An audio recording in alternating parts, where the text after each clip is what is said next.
Friends, ఈరోజు మనం ఈ వీడియోలో విద్యుత్ అనేటువంటి పాఠానికి సంబంధించి మూడో భాగంలో కొన్ని అంశాలను చర్చిద్దాం. విద్యుత్ ప్రవాహం అనేది ఏ విధంగా జరుగుతుంది, కొన్ని విద్యుత్ పరికరాలు ఉన్నాయి. ఫ్యూజ్ అంటే ఏమిటి, ఎంసీబీ అంటే ఏమిటి, అవి ఎలా పనిచేస్తాయి, అదేవిధంగా పొటెన్షియల్ భేదం అంటే ఏమిటి, పొటెన్షియల్ భేదానికి సంబంధించినటువంటి కొన్ని ఫార్ములాలు, అదేవిధంగా విద్యుచ్చాలక బలం అంటే ఏమిటి, విద్యుచ్చాలక బలం ఎలా పనిచేస్తుంది, అదేవిధంగా ఓం నియమం అనేటువంటి ముఖ్యాంశాలను గురించి తెలుసుకుందాం.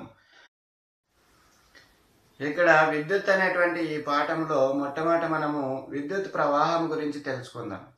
విద్యుత్ ప్రవాహము అంటే ఎలక్ట్రాన్ల యొక్క ప్రవాహాన్ని విద్యుత్ ప్రవాహం అంటామని మనకు తెలుసు. అంటే ఇక్కడ విద్యుత్ వాహకాలలో స్వేచ్ఛా ఎలక్ట్రాన్లు ఎక్కువగా ఉంటాయి, విద్యుత్ బంధకాల్లో స్వేచ్ఛా ఎలక్ట్రాన్లు ఉండవు. కాబట్టి విద్యుత్ వాహకాలు లోహాలు అనేటివి మంచి విద్యుత్ వాహకాలుగా ఉంటాయి. ఎందువల్ల అంటే దాంట్లో స్వేచ్ఛా ఎలక్ట్రాన్లు ఉంటాయి. బంధకాల్లో స్వేచ్ఛా ఎలక్ట్రాన్లు ఉండవు కాబట్టి తమ ద్వారా విద్యుత్తును ప్రసరింపజేయవు.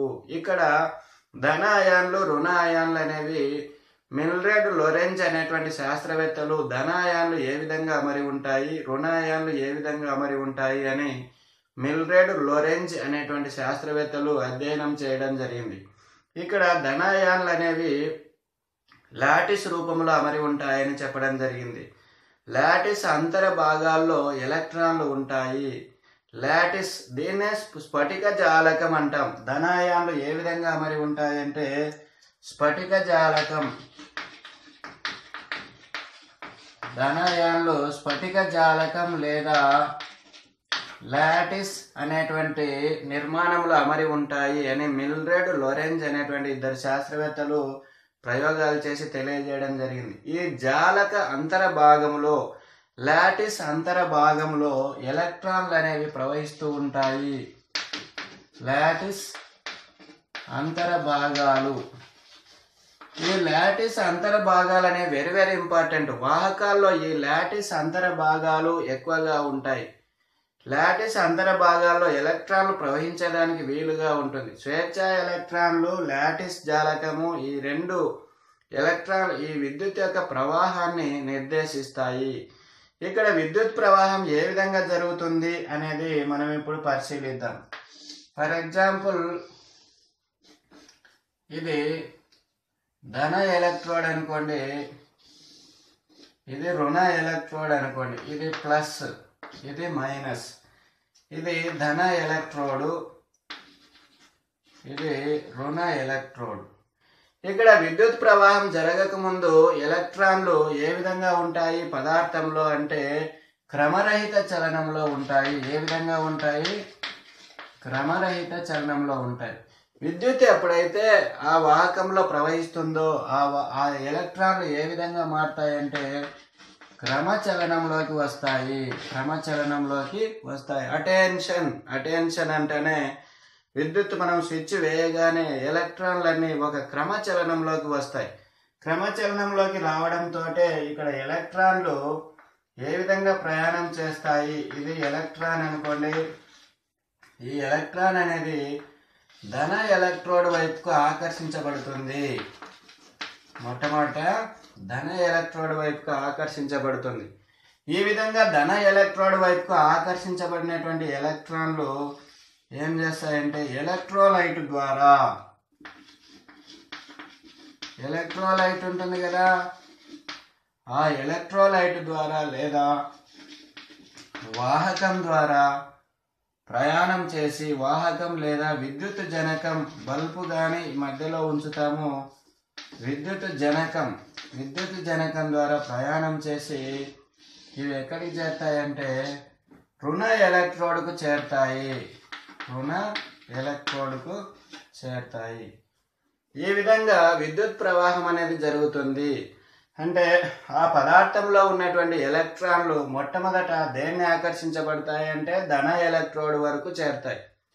ధన ఎలక్ట్రోడ్కు చేరినటువంటి ఎలక్ట్రాన్లు వాహకం ద్వారా లేదా విద్యుత్ జనకం ద్వారా, ఎలక్ట్రోలైట్ ద్వారా, మనం వాడేటువంటి మాధ్యమాన్ని బట్టి, ఈ మూడు మాధ్యమాలను బట్టి ఇవి ఏం చేస్తాయంటే ఈ ఎలక్ట్రాన్లు ఎలక్ట్రోలైట్ల ద్వారా ఏమైతాయంటే రుణ ఎలక్ట్రోడ్ను చేరుతాయి. ఈ విధంగా వలయం అనేది పూర్తి అవుతుంది. ఈ విధంగా వలయంలో విద్యుత్ ప్రవాహం అనేది జరుగుతుంది. ఇది వెరీ వెరీ ఇంపార్టెంట్. ఇక్కడ విద్యుత్ ప్రవాహంలో ఎలక్ట్రాన్లు ఎక్కడి నుంచి ఎక్కడికి ప్రవహిస్తాయి అంటే, ఫస్ట్ ఎలక్ట్రాన్ అనేది ధన ఎలక్ట్రోడ్కు చేరుతుంది. ధన ఎలక్ట్రోడ్కు చేరిన తర్వాత ఇది ఎలక్ట్రోలైట్ లేదా వాహకం లేదా విద్యుత్ జనకం ద్వారా రుణ ఎలక్ట్రోడ్ చేరుతుంది. ఈ విధంగా వలయాన్ని సమృతం చేస్తాయి, క్లోజ్ సర్క్యూట్గా మారుతుంది. ఎప్పుడైతే మనం స్విచ్ ఆఫ్ చేస్తామో ఎలక్ట్రాన్లు మళ్ళీ యథాస్థానానికి వచ్చేస్తాయి. ఎలక్ట్రాన్లు యథాస్థానానికి వచ్చేసి అవి క్రమరహిత చలనాన్ని కొనసాగిస్తూ ఉంటాయి. ఎప్పుడైతే స్విచ్ చేస్తామో క్రమచలనాన్ని కొనసాగిస్తాయి. మిల్రెడ్ లోరెంజ్ అనేటువంటి శాస్త్రవేత్తలు వాహకాల్లో లాటిస్ అమరిక ఏ విధంగా ఉంటుంది, బంధకాల్లో లాటిస్ అమరిక ఏ విధంగా ఉంటుంది అని వివరించారు. విద్యుత్ వాహకాలు అవి వాహకాలుగా ఎందుకు ప్రవర్తిస్తున్నాయి, విద్యుత్ బంధకాలు అవి విద్యుత్ బంధకాలుగా ఎందుకు ప్రవర్తిస్తున్నాయి అనేటువంటి అంశాలను మిల్రెడ్ లోరెంజ్ అనేటువంటి శాస్త్రవేత్తలు బాగా వివరించడం జరిగింది. నెక్స్ట్ ఇప్పుడు మనము ఫ్యూజు, ఎంసీబీ అనేటువంటి విద్యుత్ పరికరాలను గురించి తెలుసుకుందాం. ఈ ఫ్యూజు, ఎంసీబీ అనేవి విద్యుత్ వలయాన్ని ఓపెన్ చేసేదానికి ఉపయోగపడుతుంది. అంటే విద్యుత్ వలయాన్ని వివృతంగా ఉంచేదానికి ఉపయోగపడుతుంది అనమాట. వివృతం అంటే ఓపెన్. ఇక్కడ విద్యుత్ వలయం అనేది ఎప్పుడైతే ఓపెన్ అవుతుందో అప్పుడు ఆ వలయంలో విద్యుత్ ప్రవాహం అనేది జరగదు. మనం అవసరమని అనుకున్నప్పుడు ఇక్కడ విద్యుత్ వలయంలో ఉన్నటువంటి ప్రవాహాన్ని ఆఫ్ చేసి మన పనులు, ఇంట్లో ఉన్నటువంటి పనులను చేసుకునేదానికి వీలుగా ఉంటుంది. ఏమైనా రిపేర్లు చేసుకునేదానికి ఈ ఎంసీబీ కానీ ఫ్యూజ్ కానీ ఈ రెండు ఉపయోగపడుతూ ఉంటాయి. ఫ్యూజ్ అనేది మన ఇంట్లో మెయిన్కు పక్కనే ఉంటుంది. ఈ ఫ్యూజ్ అనేది దేనికి ఉపయోగపడుతుంది అంటే, ఈ ఫ్యూజ్లో సన్నని వైర్ను ఇక్కడ ఫ్యూజ్గా ఉపయోగిస్తాం. విద్యుత్ వలయంలో షార్ట్ సర్క్యూట్ వచ్చినప్పుడు వెంటనే ఇక్కడ వేడి పెరిగిపోయి ఆ సన్నని ఫ్యూజ్గా ఉపయోగించినటువంటి వైర్ అనేది మెల్ట్ అయిపోతుంది, విద్యుత్ ప్రవాహం అనేది ఆగిపోతుంది. దీనివల్ల మన ఇంట్లో ఉన్నటువంటి విలువైనటువంటి వస్తువులు, ఫ్రిడ్జ్లు, టీవీలు, వాటిని కాపాడుకునే దానికి ఈ ఫ్యూజ్ అనేది ఉపయోగపడుతుంది. అంటే హై వోల్టేజ్ వచ్చినప్పుడు విద్యుత్ వలయం ఆగిపోయేదానికి ఉపయోగించేటువంటి పరికరాన్ని ఫ్యూజ్ అంటాము. ఈ ఫ్యూజ్ వల్ల మన ఇంట్లో ఉన్నటువంటి ఎలక్ట్రానిక్ అప్లియన్సెస్ వస్తువులను మనం కాపాడుకునేదానికి, టీవీలు, ఫ్రిడ్జ్లు వంటి విలువైనటువంటి వస్తువులను కాపాడుకునేదానికి ఫ్యూజ్ అనేదాన్ని ఉపయోగిస్తాం. ఈ ఫ్యూజ్ను ఇంకొక విధంగా ఉపయోగించవచ్చు. మనకు ఏదైనా అవసరమైనప్పుడు, ఇంట్లో ఏదైనా రిపేర్ వచ్చినప్పుడు ఈ ఫ్యూజ్ను తొలగించేసి మన ఇంట్లో పనులన్నీ చేసుకున్న తర్వాత మళ్ళీ ఫ్యూజ్ను పెట్టేస్తాం. ఈ విధంగా వలయాన్ని వివృతం చేసేదానికి, వలయాన్ని ఓపెన్ చేసేదానికి, అవసరమైనప్పుడు విద్యుత్తును ప్రవహింపజేసేదానికి, అవసరం లేనప్పుడు విద్యుత్తును ఆఫ్ చేసేదానికి ఈ ఫ్యూజ్ను ఉపయోగిస్తూ ఉంటాం.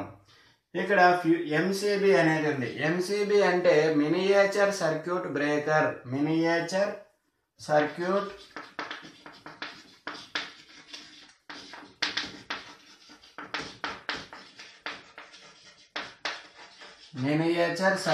బ్రేకర్. ఎంసీబీ అంటే మినియేచర్ సర్క్యూట్ బ్రేకర్. ఈ మినియేచర్ సర్క్యూట్ బ్రేకర్ని కూడా ఫ్యూజ్ మాదిరిగానే ఉపయోగిస్తాం. ఇక్కడ ఎంసీబీలో ఏ విధంగా ఉంటుందంటే, విద్యుత్ వలయంలో హై వోల్టేజ్ వచ్చినప్పుడు ఆటోమేటిక్గా ఇది ఆఫ్ అయిపోతుంది, switch off, automatic switch off అయిపోయేటువంటి దాన్ని మినియేచర్ సర్క్యూట్ బ్రేకర్ అంటాం.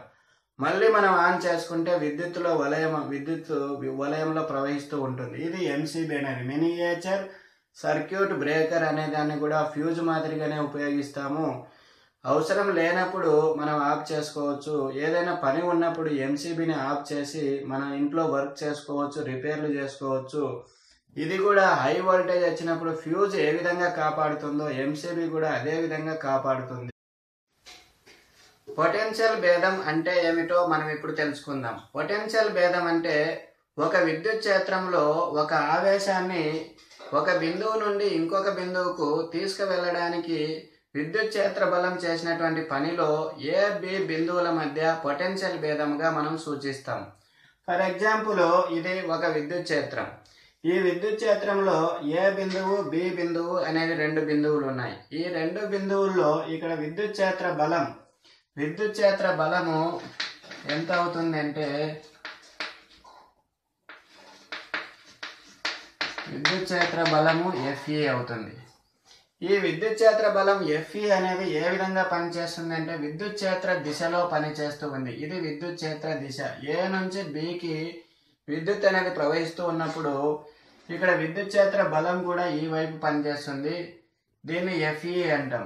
ఇక్కడ ఆవేశాలను ఎంత దూరం తీసుకువెళ్తున్నామంటే ఏ నుండి Bకి L దూరం తీసుకువెళ్తున్నాం. L దూరం తీసుకువెళ్తూ ఉన్నాం. ఇక్కడ రుణావేశాలు ధనావేశాలు అని రెండు రకాల ఆవేశాలు ఉన్నాయి. ఇక్కడ రుణావేశాలు చూసినట్లయితే రుణావేశాలు అంటే ఎలక్ట్రాన్లు. ఈ ఎలక్ట్రాన్లు ఏ విధంగా కదులుతాయి అంటే విద్యుత్ క్షేత్ర దిశకు వ్యతిరేక దిశలో కదులుతాయి. విద్యుత్ క్షేత్ర దిశకు వ్యతిరేక దిశలో కదులుతాయి. అదేవిధంగా ధనావేశాలు ఏ విధంగా కదులుతాయి అంటే విద్యుత్ క్షేత్ర దిశలోనే కదులుతాయి. అంటే రుణావేశాలకు వ్యతిరేక దిశలో కదులుతాయి. ఒక ధనావేశాన్ని ఏ బిందువు నుంచి బి బిందువుకు తీసుకువెళ్ళడానికి విద్యుత్ క్షేత్ర బలం చేసినటువంటి పని ఏ బి బిందువుల మధ్య పొటెన్షియల్ భేదంగా మనం సూచించవచ్చు.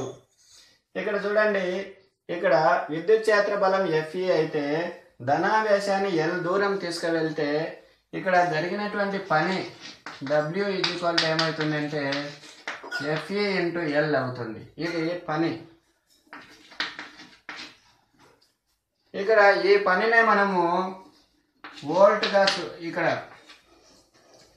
పొటెన్షియల్ భేదాన్ని V అనేటువంటి అక్షరంతో సూచిస్తే కనుక ఇక్కడ మనకి ఏమొస్తుందంటే W/Q వస్తుంది. అంటే Q అనేటువంటి ఆవేశాన్ని ఏ బిందువు నుంచి B బిందువుకు L దూరం తీసుకువెళ్ళడానికి విద్యుత్ క్షేత్ర బలం చేసినటువంటి పనినే ఇక్కడ పొటెన్షియల్ భేదంగా సూచిస్తూ ఉన్నాం. పని W Fe ఇంటూ L వస్తుంది. FeL/Q.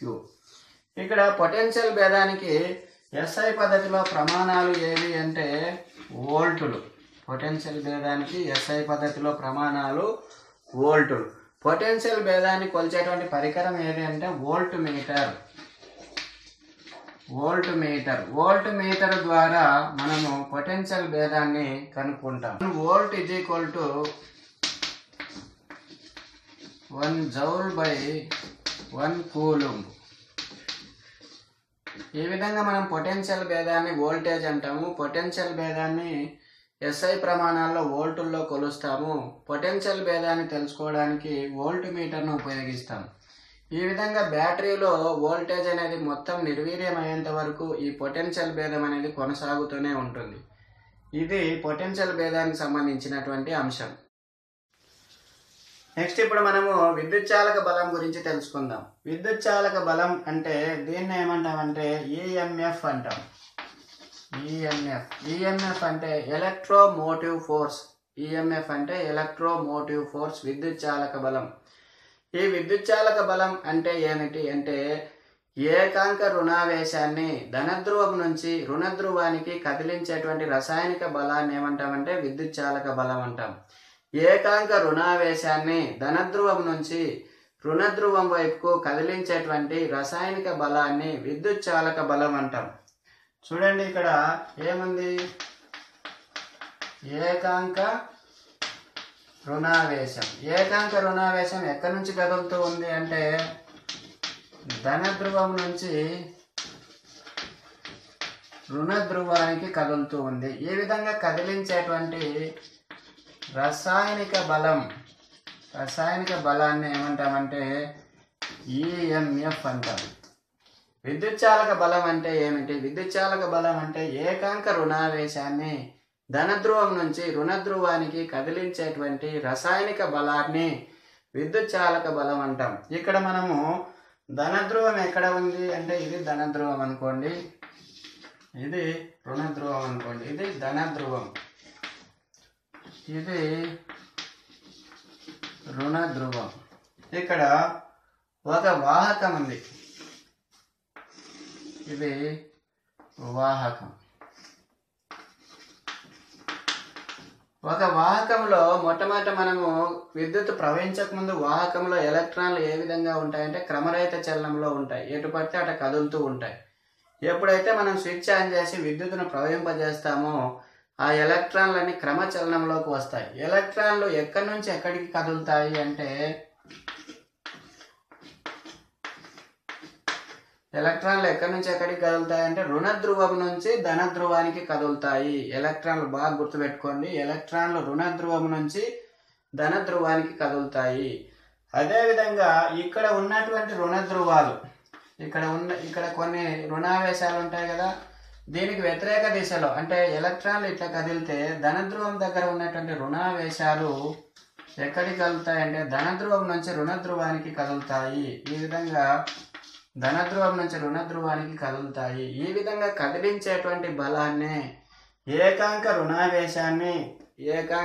రుణావేశాన్ని ధన ధ్రువం నుంచి రుణ ధ్రువానికి కదిలించేటువంటి రసాయనిక బలాన్నే ఈఎంఎఫ్ ఎలక్ట్రోమోటివ్ ఫోర్స్ విద్యుత్ చాలక బలం అంటాం. ఈ విద్యుత్ చాలక బలాన్ని వోల్టుల్లో కొలుస్తాం. విద్యుత్ చాలక బలాన్ని వోల్టుల్లో కొలుస్తాం. విద్యుత్ చాలక బలాన్ని కొలిచేదానికి వాడే పరికరం ఏది అంటే వోల్ట్ మీటర్. ఇక్కడ ఏం పని జరిగింది అంటే W = ఇక్కడ బలం ఏం పని చేస్తుంది, బలము ఎంత దూరం అంటే D.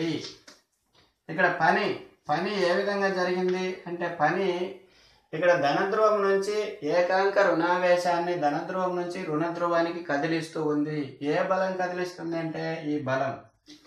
ఈ ఎంత దూరం అంటే ఈ D అంటే ఏంటంటే ధనధ్రువానికి రుణ ధ్రువానికి మధ్య ఉన్నటువంటి దూరాన్ని D అంటాం. ఇక్కడ చూడండి, ఇక్కడ విద్యుత్ చాలక బలం ఈఎంఎఫ్ ఏమవుతుందంటే W/Q అవుతుంది. ఈఎంఎఫ్ను వోల్టుల్లో కొలుస్తాము. ఈఎంఎఫ్ను కొలిచేటువంటి పరికరం ఏది అంటే వోల్ట్ మీటర్.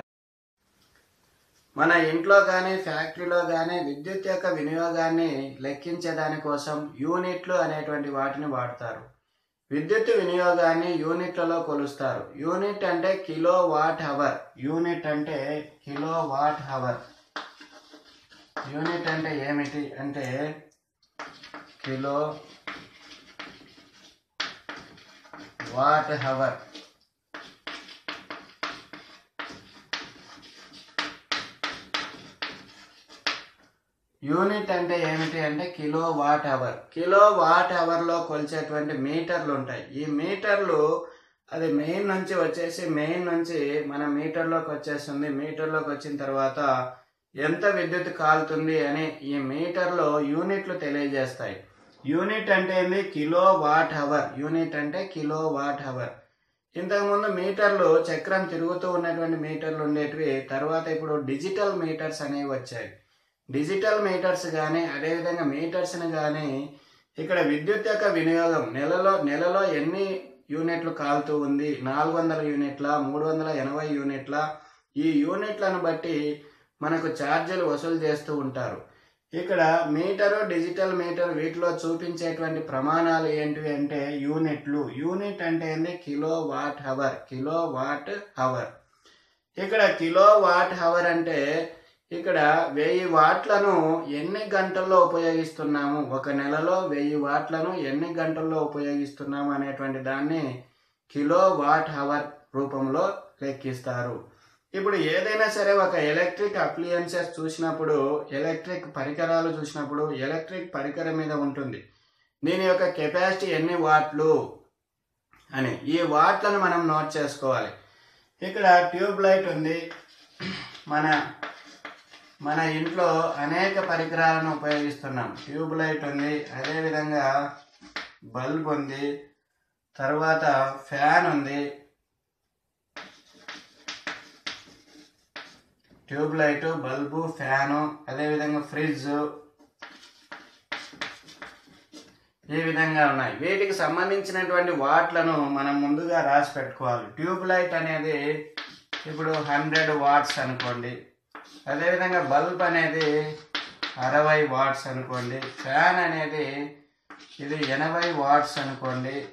తర్వాత ఫ్రిడ్జ్ అనేది 250 వాట్స్ అనుకోండి. ఈ విధంగా వాట్స్ ఉంటాయి. వాట్స్ ఉన్నప్పుడు మనం కరెంటు బిల్లును, విద్యుత్ బిల్లును ఏ విధంగా లెక్కించాలి అంటే మనం ఏ విధంగా ఎస్టిమేట్ చేయాలి అంటే ఇక్కడ ట్యూబ్ లైట్ ఉంది, ఎన్ని గంటలు వేస్తున్నాం, అదేవిధంగా బల్బు ఎన్ని గంటలు వాడుతూ ఉన్నాము, ఎన్ని ట్యూబ్ లైట్లు ఉన్నాయి, ఎన్ని బల్బులు ఉన్నాయి, అదేవిధంగా ఫ్యాన్లు ఎన్ని ఉన్నాయి, ఎన్ని గంటలు వాడుతూ ఉన్నాము అనేది మనం మొట్టమొదట ఎస్టిమేట్ చేయాలి. ఈ విధంగా ఎస్టిమేట్ చేసిన తర్వాత ఇక్కడ ట్యూబ్ లైట్లు ఎన్ని ఉన్నాయి అంటే 2 ఉన్నాయి. 2 ట్యూబ్ లైట్లు ఉన్నాయి. ఎన్ని గంటలు వేస్తున్నాము అంటే ఇప్పుడు 4 అవర్స్ వాడుతున్నాము అనుకోండి. ఇక్కడ బల్బ్స్ ఎన్ని ఉన్నాయి? 2 ఉన్నాయి.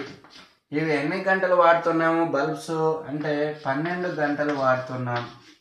ఇక్కడ వాట్స్ నంబర్ ఎంత నంబర్ ఉంది, ఎన్ని గంటలు వాడుతున్నాము. ఇక్కడ ఫ్యాన్స్ 2 ఉన్నాయి అనుకోండి. మన ఇంట్లో ఫ్యాన్స్ ఎన్ని గంటలు వేస్తున్నాము అనేది లెక్కేసి ఇక్కడ వేసుకోవాలి. ఫ్యాను 8 గంటలు వేస్తున్నాం అనుకోండి. ఈ విధంగా ఇక్కడ ఫ్రిడ్జ్ అనేది 250 వాట్లు ఉంది. ఈ 250 వాట్లు ఉన్నటువంటి ఫ్రిడ్జ్ ఒకటే కదా. ఇది ఎన్ని గంటలు వాడుతున్నాము అంటే 24 అవర్స్ వాడుతున్నాము. ఈ విధంగా లెక్కేయాలి. ఈ విధంగా లెక్కేస్తే రోజుకి ఎంత అవుతుంది, రోజుకి ఎన్ని గంటలు వాడుతున్నాం అనేది కదా మనం ఇక్కడ వేసిండేది. కాబట్టి ఒక రోజుకి ఎంత అవుతుంది అని లెక్కేస్తే నెలకు ఎంత అవుతుంది, ఎన్ని కిలో వాట్లు అవుతాయి అని ఈ విధంగా మనం లెక్కించుకుంటూ పోయి నెలసరి వినియోగం అనేది ఎన్ని యూనిట్లు వస్తుంది అనేది మనం లెక్క వేయచ్చు. ఇక్కడ చూడండి 200 100 × 2 200 204 అంటే 800 వాట్ హవర్స్ 800 వాట్ హవర్స్ వచ్చినాయి. తర్వాత ఇక్కడ చూడండి 62 120 × 2 అంటే 240 120 × 12 కదా. సారీ 62 120 × 12 12 1340 వాట్ హవర్లు వచ్చినాయి. ఇవి వాట్ హవర్లు. ఇప్పుడు మనం లెక్కేసేది వాట్ హవర్లు. రోజుకు అనేది లెక్కేస్తున్నాం మనం. ఇక్కడ చూడండి 80 వాట్లు ఉండేటువంటి ఫ్యాన్ 2 ఫ్యాన్లు ఉన్నాయి. 8 గంటలు వేస్తే 82 160 × 8 గంటలు వేస్తున్నాం కాబట్టి 1280 వాట్ హవర్లు అవుతాయి. 1280 వాట్ హవర్లు అవుతాయి. ఇక్కడ ఫ్రిడ్జ్ అనేది ఒకటి ఉంది. దీని యొక్క కెపాసిటీ ఎంత అంటే 250 వాట్లు. దీన్ని 24 గంటలు వాడుతూనే ఉన్నాం ఆఫ్ చేయకుండా. ఫ్రిడ్జ్ ఆఫ్ చేస్తే కనుక చెడిపోతుంది అంటారు. కాబట్టి 24 గంటలు వేస్తున్నాం. 250 × 24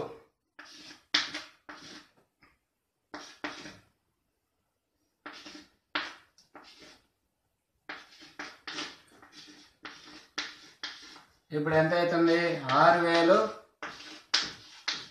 వాట్ హవర్. ఇప్పుడు మనకు వాట్ హవర్లు వచ్చాయి.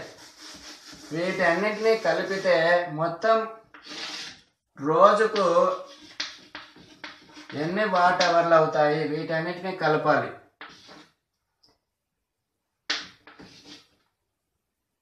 12 14 15 7 8 9 9520 వాట్ హవర్లు వచ్చాయి రోజుకు.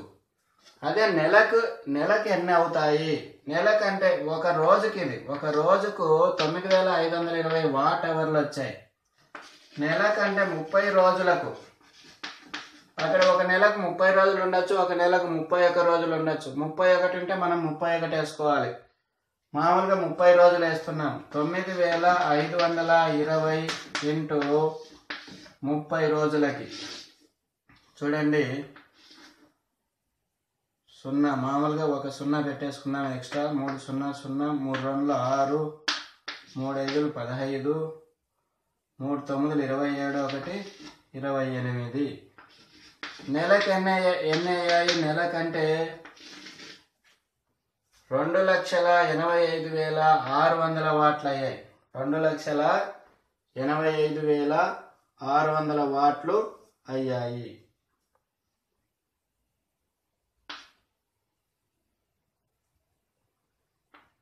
ఇక్కడ చూడండి వీటిని కిలో వాట్లు. మనం యూనిట్ అంటే కిలో వాట్ హవర్ కదా. యూనిట్లు అంటే కిలో వాట్ హవర్. కాబట్టి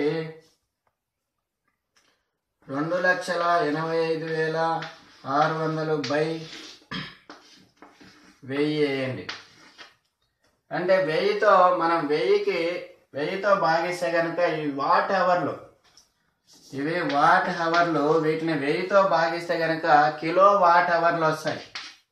ఇప్పుడు ఎన్ని వస్తాయి చూడండి, 285.6 యూనిట్లు వచ్చాయి. కిలో వాట్ అవర్నే యూనిట్ అంటాం. ఎన్ని కిలో వాట్ అవర్లు ఉన్నాయంటే 285.6 కిలో వాట్ అవర్లు వచ్చాయి. అంటే నెలకు 285.6 యూనిట్లు కాలే, 285.6 యూనిట్లు. ఇక్కడ ఒక్కొక్క యూనిట్ విలువ 2 రూపాయలు అయితే 285.6 ఇంటూ 2, ఒక్కొక్క యూనిట్ విలువ 2 రూపీస్ అనుకోండి. అంటే అక్కడ స్లాబులు ఉంటాయి. మళ్ళీ విద్యుత్ వినియోగానికి ఎన్ని రూపాయలు, అదేవిధంగా ఫ్యాక్టరీల వినియోగానికి, అదేవిధంగా వాణిజ్య వినియోగానికి అని రకరకాల స్లాబులు ఉంటాయి విద్యుత్ బిల్లులో. మనం ఇక్కడ గృహ వినియోగానికి అయితే 2 రూపీస్ వేసుకుంటున్నాం. డిఫరెంట్ టైప్స్ ఉండొచ్చు, దాన్ని బట్టి మీరు మార్చుకోవాలి. ఫస్ట్ ఇప్పుడు విద్యుత్ బిల్లును ఏ విధంగా మనం కౌంట్ చేస్తామో తెలుసుకుంటున్నాం. ఇక్కడ నెలకు 285.6 యూనిట్లు వస్తే యూనిట్ 2 రూపాయలు అయితే ఇక్కడ ఎంత అవుతుంది చూడండి.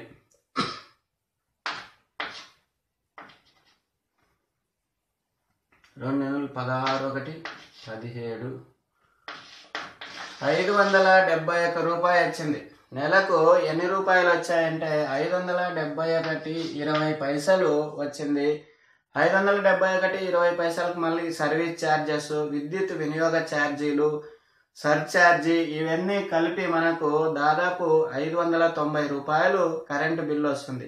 ఈ విధంగా మనము విద్యుత్ బిల్లులను లెక్కించేటప్పుడు ఏం చేయాలి అంటే మనం ఇంట్లో ఏమేమి వాడుతున్నామో ఫస్ట్ ఏమేమి వస్తువులు వాడుతున్నామని చూడాలి. ఆ వస్తువులకు ఎన్ని వాట్లు ఉన్నాయి, దాని యొక్క కెపాసిటీ ఎన్ని వాట్లు ఉన్నాయని చూడాలి. తర్వాత అవి ఎంత సంఖ్యలో ఉన్నాయి, ఎన్ని సంఖ్యలో ఉన్నాయి, ట్యూబ్ లైట్లు 2 ఉన్నాయన్నాం, బల్బులు 2 ఉన్నాయన్నాం, ఫ్యాన్లు 2 ఉన్నాయన్నాం, ఎన్ని సంఖ్యలో ఉన్నాయి అనేది వాటికి మల్టిప్లై చేయాలి. అదేవిధంగా ఎన్ని గంటలు వాడుతున్నాం, ఇక్కడ వాట్లు ఎన్ని ఉన్నాయి, ఎన్ని గంటలు వాడుతున్నాం అనేది ఈ విధంగా లెక్కేస్తే మొత్తము రోజుకు ఎన్ని వాట్లు వాడుతున్నాం, ఎన్ని వాట్ అవర్లు వాడుతున్నాం. ఈ వాట్ అవర్లను తీసుకొని మళ్ళీ 30 రోజులకు ఎన్ని వాట్ అవర్లు వచ్చాయి, 30 రోజులకు ఎన్ని వాట్ అవర్లు వచ్చినాయి, ఇవి వచ్చాయి. అదేవిధంగా వీటిలో ఎన్ని యూనిట్లు ఉన్నాయంటే 1000తో భాగిస్తే కనుక యూనిట్లు వస్తాయి. ఒక్కొక్క యూనిట్కు 2 రూపాయలు అయితే మొత్తం నెలకు విద్యుత్ బిల్లు ఎంత అవుతుంది. ఈ విధంగా విద్యుత్ బిల్లును లెక్కించేటువంటి విధానాన్ని మీరు బాగా తెలుసుకోవాలి. నెక్స్ట్ మనం ఇప్పుడు విద్యుత్ అనేటువంటి అంశంలో ఓం నియమాన్ని గురించి తెలుసుకుందాం. ఇక్కడ ఓం నియమం అంటే ఏమిటి, ఓం నియమం ఏం తెలియజేస్తుంది అనేటువంటి అంశాలను గురించి తెలుసుకుందాం. ఇక్కడ ఓం నియమాన్ని ఎవరు ప్రతిపాదించారంటే జార్జ్ సైమర్ ఓం అనేటువంటి శాస్త్రవేత్త ప్రతిపాదించారు. జార్జ్ సైమర్ ఓం అనేటువంటి శాస్త్రవేత్త పొటెన్షియల్ భేదానికి, విద్యుత్ ప్రవాహానికి ఈ రెండింటికి మధ్య ఉన్నటువంటి సంబంధాన్ని తెలియజేశాడు. ఈ సంబంధాన్ని ఓం నియమం అంటాం. జార్జ్ సైమర్ ఓం నియమాన్ని ఎవరు ప్రతిపాదించారు అంటే జార్జ్ సైమర్ ఓం అనేటువంటి శాస్త్రవేత్త ఓం నియమాన్ని ప్రతిపాదించాడు. ఓం నియమం ఏం తెలియజేస్తుంది అంటే పొటెన్షియల్ భేదానికి, విద్యుత్ ప్రవాహానికి మధ్య ఉన్నటువంటి సంబంధాన్ని తెలియజేస్తుంది. ఇక్కడ ఓం నియమం ఏంటి అంటే ఒక స్థిర ఉష్ణోగ్రత వద్ద 2 కొనల మధ్య ఉన్నటువంటి వాహకం యొక్క పొటెన్షియల్ భేదం ఆ వాహకంలో ప్రవహించేటువంటి విద్యుత్ ప్రవాహానికి అనులోమానుపాతంలో ఉంటుంది. ఇక్కడ ఓం నియమం ఏం తెలియజేస్తుంది అంటే స్థిర ఉష్ణోగ్రత వద్ద ఒక వాహకం 2 కొనల మధ్య ఉన్నటువంటి పొటెన్షియల్ భేదం ఆ వాహకంలో ఉన్నటువంటి విద్యుత్ ప్రవాహానికి మధ్య ఏ సంబంధంలో ఉంటుంది అంటే అనులోమానుపాతంలో ఉంటుంది. ఇది ఓం నియమం. ఓం నియమం అంటే స్థిర ఉష్ణోగ్రత వద్ద వాహకం రెండు కొనల మధ్య ఉన్నటువంటి పొటెన్షియల్ భేదం అనేది దాంట్లో ప్రవహించేటువంటి విద్యుత్ ప్రవాహానికి అనులోమానుపాతంలో ఉంటుంది. అంటే ఇక్కడ పొటెన్షియల్ భేదం అంటే వి, పొటెన్షియల్ భేదం అంటే వి, విద్యుత్ ప్రవాహం అంటే ఐ. ఇక్కడ ఏ విధంగా సంబంధం ఉంటుంది అన్నాడు అంటే అనులోమానుపాతంలో ఉంటుంది. V universal proportional is equal to V universal proportional I. V అంటే పొటెన్షియల్ భేదం, ఐ అంటే విద్యుత్ ప్రవాహం. ఈ రెండింటికి మధ్య అనులోమానుపాతం ఉంటుంది అని జార్జ్ సైమర్ ఓమ్ అనేటువంటి శాస్త్రవేత్త తెలియజేయడం జరిగింది. ఇక్కడ వి ఈజ్ ఈక్వల్ టు ఐఆర్ అవుతుంది. వి ఈజ్ ఈక్వల్ టు ఐఆర్. ఇక్కడ ఆర్ అనేది కొత్తగా వచ్చింది. ఆర్ అంటే ఏమిటి అంటే ఆర్ ఈజ్ ఈక్వల్ టు నిరోధం. ఓం అనేటువంటి శాస్త్రవేత్త ముఖ్యంగా నిరోధం గురించి తెలియజేసినాడు. అంటే ఒక వాహకంలో విద్యుత్ ప్రవహించాలి అంటే పొటెన్షియల్ భేదంతో పాటు విద్యుత్ ప్రవాహానికి ఈ రెండింటికి మధ్య నిరోధం అనేది ముఖ్యమైనటువంటి సంబంధాన్ని తెలియజేస్తుంది. ఈ నిరోధానికి ప్రమాణం ఎస్ఐ పద్ధతిలో ప్రమాణం ఏంటి అంటే ఓం. ఎస్ఐ పద్ధతిలో నిరోధానికి ప్రమాణం ఏంటంటే ఓం. ఓం అంటే 1 volt by 1 ampere. 1 ohm is equal to 1 volt by 1 ampere. SI పద్ధతిలో ప్రమాణం ఏంటి దీనికి అంటే ఓం. ఎస్ఐ పద్ధతిలో నిరోధానికి ప్రమాణం ఏంటంటే ohm. 1 ohm is equal to 1 volt by 1 యాంపియర్కు సమానము. ఇది ఈ విధంగా ఇక్కడ పొటెన్షియల్ భేదానికి విద్యుత్ ప్రవాహానికి మధ్య ఆయన చూపించడం జరిగింది. సంబంధం ఏ విధంగా ఉంటుంది అని చూపించారు. దీన్నే ఓం నియమం అంటాం. ఇక్కడ ఓం నియమాన్ని పాటించేటువంటి వస్తువులు ఉన్నాయి, ఓం నియమాన్ని పాటించని వస్తువులు ఉన్నాయి. ఓం నియమాన్ని పాటించేటువంటి పదార్థాలను ఏమంటామంటే ఓమీయ పదార్థాలు అంటాం. ఓం నియమాన్ని బట్టి పదార్థాలు 2 రకాలు. అవేంటంటే ఓమీయ పదార్థాలు, ఓమీయ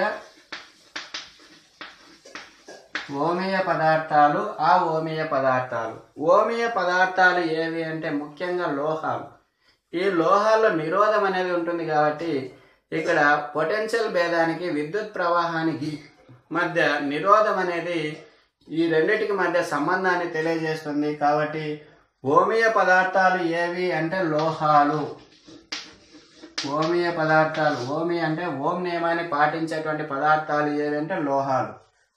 ఓమీయ పదార్థాలు అంటే ఓం నియమాన్ని పాటించని పదార్థాలను ఏమంటామంటే ఓమీయ పదార్థాలు అంటాం. ఉదాహరణకు LED, led emitting diode, LED bulb ఉంది. ఈ ఎల్ఈడి బల్బులో నిరోధం అనేది అస్సలు ఉండదు, తక్కువగా ఉంటుంది. నిరోధం అస్సలు ఉండదు. కాబట్టి నిరోధం లేనటువంటి ఈ ఎల్ఈడి బల్బు ఓం నియమాన్ని పాటించదు. లోహాల్లో నిరోధం ఉంటుంది కాబట్టి ఈ ఓం నియమాన్ని పాటిస్తాయి. అంటే పొటెన్షియల్ భేదానికి విద్యుత్ ప్రవాహానికి మధ్య ఈ నిరోధం అనేది ముఖ్యంగా ఈ రెండింటి మధ్య సంబంధాన్ని తెలియజేస్తుంది అని ఓం తెలియజేశాడు. కాబట్టి పదార్థాలు 2 రకాలుగా విభజించినారు. ఓమీయ పదార్థాలు, ఓమీయ పదార్థాలు. ఓం నియమాన్ని పాటించేటువంటి పదార్థాలను ఓమీయ పదార్థాలు అంటారు. ఉదాహరణకు లోహాలు. ఓమీయ పదార్థాలు అంటే ఓం నియమాన్ని పాటించని పదార్థాలను ఏమంటామంటే ఓమీయ పదార్థాలు అంటాం. ఉదాహరణకు ఎల్ఈడి బల్బు. ఎల్ఈడి బల్బులో నిరోధం లేదు కాబట్టి అది ఓం నియమాన్ని పాటించదు. నెక్స్ట్ ఇప్పుడు మనము కొన్ని ప్రశ్నలను పరిశీలిద్దాం. ఇక్కడ చూడండి, విద్యుత్ వలయంను అవసరమైనప్పుడు వివృతం చేయడానికి వాడినది ఏది? విద్యుత్ వలయంను అవసరమైనప్పుడు వివృతం అంటే ఓపెన్ చేయడానికి వాడినవి A fuse, B MCB, C ammeter, D A మరియు బి. ఇక్కడ విద్యుత్ వలయాన్ని అవసరమైనప్పుడు మనము వివృతం అంటే ఓపెన్ చేసేదానికి వాడేటువంటివి ఏవి అంటే ఫ్యూజు మరియు ఎంసీబీ. ఎంసీబీ అంటే మినియేచర్ సర్క్యూట్ బ్రేకర్. ఈ 2. కాబట్టి దీనికి D is the right answer అవుతుంది. నెక్స్ట్ ప్రశ్న చూడండి, షార్ట్ సర్క్యూట్ అయినప్పుడు వలయంలో విద్యుత్తును తనంతట తానే ఆపు చేసేటువంటి పరికరం ఏది? షార్ట్ సర్క్యూట్ హై వోల్టేజ్ వచ్చినప్పుడు షార్ట్ సర్క్యూట్ అయ్యి వలయంలో విద్యుత్తును తానంతట అదే ఆఫ్ చేసేటువంటి పరికరం ఏది అంటే ఇక్కడ ఆప్షన్స్ చూడండి, ఏ fuse, B MCB, C pi 2, D B మాత్రమే. ఇక్కడ ఎంసీబీ మాత్రమే. ఎంసీబీ అనేది తనంతట తానే ఆఫ్ చేస్తుంది. ఫ్యూజ్ అంటే ఇక్కడ వైర్ ఉంటుంది, అది ఎగిరిపోతుంది. కాబట్టి తనంతట తానే వలయంలో విద్యుత్తును ఆఫ్ చేసేది ఏదంటే ఎంసీబీ. కాబట్టి డి, దీనికి బి మాత్రమే. D is the right answer. Next ప్రశ్న చూడండి. విద్యుత్ వలయంలో ఎలక్ట్రాన్లు ఎటువైపు కదులుతాయి? విద్యుత్ వలయంలో ఎలక్ట్రాన్లు ఎటువైపు కదులుతాయి అంటే ఏ ధనధ్రువం వైపు, బి విద్యుత్ క్షేత్ర దిశలో, సి విద్యుత్ క్షేత్ర దిశకు వ్యతిరేక దిశలో, డి ఏ మరియు బి. ఇక్కడ ఎలక్ట్రాన్లు ఎటువైపు కదులుతాయి అంటే ఎలక్ట్రాన్లు మొట్టమొదట క్రమరహిత చలనంలో ఉంటాయి. మనం స్విచ్ ఆన్ చేయగానే ఈ ఎలక్ట్రాన్లు క్రమచలనంలోకి వస్తాయి. క్రమచలనంలోకి వచ్చినటువంటి ఎలక్ట్రాన్లు మొట్టమొదట ఇక్కడ ధనధ్రువం వైపుకు కదులుతాయి. ధనధ్రువం వైపు కదులుతాయి. ధనధ్రువం వైపు కంటే విద్యుత్ క్షేత్ర దిశలో కదులుతాయి. విద్యుత్ క్షేత్ర దిశలో కదులుతాయి. కాబట్టి దీనికి D is the right answer. A మరియు ధనధ్రువం వైపు కదులుతాయి, విద్యుత్ క్షేత్ర దిశలో కదులుతాయి. నెక్స్ట్ ఇక్కడ ప్రశ్న చూడండి. ఒక ఇంటిలో 60 వాట్ల ట్యూబ్ లైట్ను 6 గంటలు ఉపయోగించారు. 40 వాట్ల బల్బును 16 గంటలు ఉపయోగించారు. అదేవిధంగా 250 వాట్ల ఫ్రిడ్జ్ను 2 గంటలు వాడారు. ఇక్కడ వాడితే రోజుకు ఎన్ని యూనిట్ల విద్యుత్ వినియోగం అవుతుంది? ఇక్కడ చూడండి. ఏ 2 యూనిట్లు, బి 3 యూనిట్లు, సి 1.5 యూనిట్లు, డి 5 యూనిట్లు. దీనికి ప్రాబ్లం ఇచ్చారు, ప్రాబ్లం చేయాలి. ఇక్కడ ట్యూబ్ లైట్ ఎన్ని గంటలు వాడారు? Tube light 60 వాట్లు. 60 వాట్లు ఎన్ని గంటలు వాడారు అంటే 6 గంటలు వాడారు. మొత్తం ఎన్ని వాట్లు అవుతాయి? 360 వాట్లు అవుతాయి. అదేవిధంగా ఇక్కడ 40 వాట్ల బల్బును 16 గంటలు వాడారు. 40 వాట్లు 16 గంటలు వాడారు.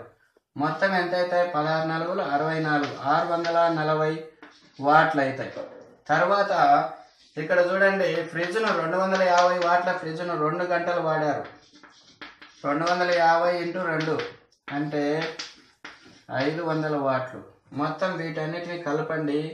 వీటినన్నిటిని టోటల్గా కలిపితే ఎంత అవుతుందంటే 0, 6 4 10, 7 3 10, 15. మొత్తం ఎన్ని వాట్లు అవుతుందంటే 1500 వాట్లు. 1500 వాట్లు అవుతుంది. 1500 వాట్లు అంటే ఎన్ని యూనిట్లు అవుతుంది? దీన్ని 1000తో భాగించాలి. యూనిట్ అంటే ఏంది? Kilo watt hour. Kilo watt hour.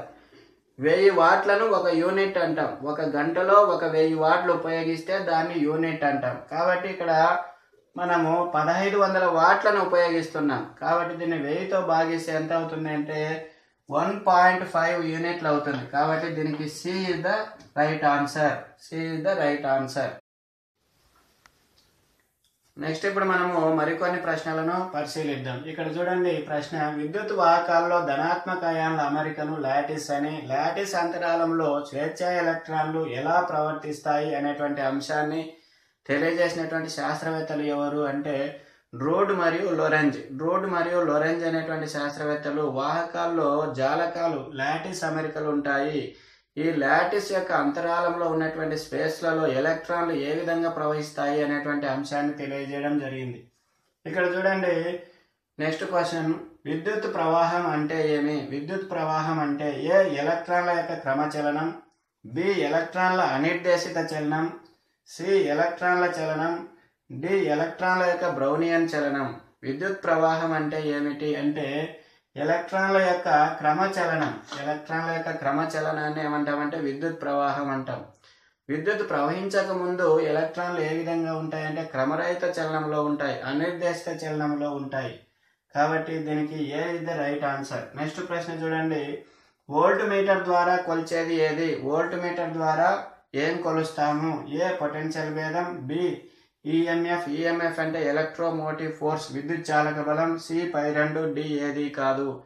ఇక్కడ వోల్ట్ మీటర్ ద్వారా కొలిచేటివి ఏవి అంటే పొటెన్షియల్ భేదాన్ని కొలుస్తాము, విద్యుత్ చాలక బలం, ఈ రెండింటిని కొలుస్తాం. కాబట్టి దీనికి ఆన్సర్ ఏదంటే C is the right answer. Next ప్రశ్న చూడండి. పొటెన్షియల్ తేడాకు ఎస్ఐ ప్రమాణం ఏది? పొటెన్షియల్ తేడాకు ఎస్ఐ ప్రమాణం ఏది అంటే వోల్ట్. నెక్స్ట్ ప్రశ్న చూడండి. నిరోధానికి ఎస్ఐ ప్రమాణం ఏమిటి? నిరోధానికి ఎస్ఐ ప్రమాణం ఏది అంటే ఓం. Very very important. ఇక్కడ క్రింది వాటిలో ఆ ఓమీయ పదార్థం ఏది? క్రింది వాటిలో ఆ ఓమీయ పదార్థం పదార్థాలు రెండు రకాలు అని చెప్పినాం, ఓమీయ పదార్థాలు, అఓమీయ పదార్థాలు.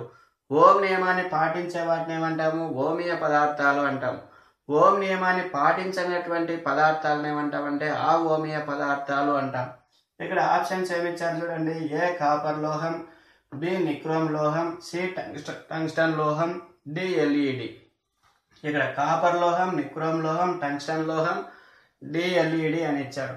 ఇక్కడ అఓమీయ పదార్థం ఏదంటే ఎల్ఈడి. ఎందువల్ల అంటే దీంట్లో పొటెన్షియల్ భేదానికి అదేవిధంగా విద్యుత్ ప్రవాహానికి మధ్య నిరోధం అనేది తక్కువగా ఉంటుంది, అస్సలు ఉండదు. నిరోధం విలువ శూన్యం. కాబట్టి నిరోధం లేదు కాబట్టి ఇది ఓం నియమాన్ని పాటించదు. కాబట్టి దీనికి D is the right answer. Next ప్రశ్న చూడండి. ఒక ఓం అంటే ఒక ohm is equal to A 1 joule by 1 coulomb, 1 joule by 1 coulomb, B 1 volt by 1 ampere, C pi 2. ఇక్కడ ఏలో ఏమిచ్చారు? 1 జౌల్ బై 1 కూలుమ్, బిలో 1 volt by 1 ampere, C pi 2, D ఏది కాదు. ఓం అంటే ఏంటంటే 1 వోల్ట్ బై 1 యాంపియర్ అనేది ఓం అవుతుంది. మై డియర్ ఫ్రెండ్స్, ఈ వీడియో కనుక మీకు నచ్చినట్లయితే షేర్ చేయండి, లైక్ చేయండి. మరిన్ని అప్డేట్స్ కోసం మా ఛానల్ను సబ్స్క్రైబ్ చేసుకోవడం మర్చిపోవద్దండి. Thank you very much. All the best.